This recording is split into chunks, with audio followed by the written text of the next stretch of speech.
At may nagigigil.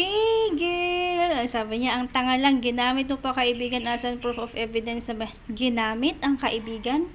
Hindi ba kayo ang nagbabanggit ng pangalan at hindi ba sinabi sa'yo ng manyakis mong founder na siya ang humihingi ng ebidensya kung sino ang nanligaw kay Ryan? Ayan, binigay. Tapos sasabihin niyo, ginamit?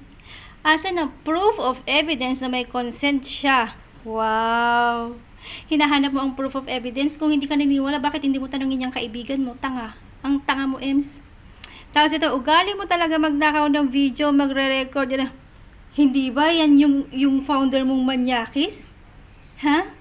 Hindi ba yan yung founder mong manyakis? Ang nagtatago ng mga video, ang ginagawa lang ni Ryan is isinisave yung conversation nila.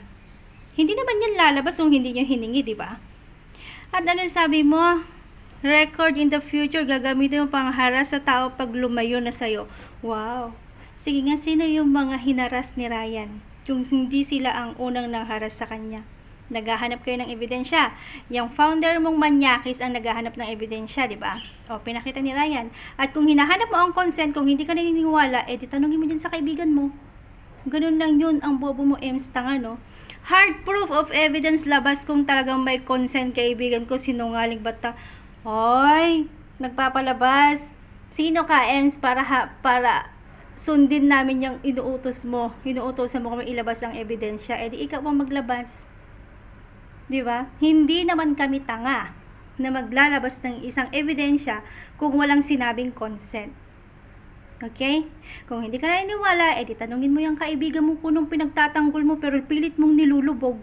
Ganun lang yun, Ems, tanga. Sige, magyaw-yaw ka lang dyan ng magyaw-yaw. Okay? Nakakatawa. Talagang pinagtatanggol mo yung manyakis mong founder at pinagtatanggol mo yung kaibigan mo kuno, pero ikaw ang naglulubog sa kanya. Sana magets mo yan, no, Ems? Hard proof yung mukha mo.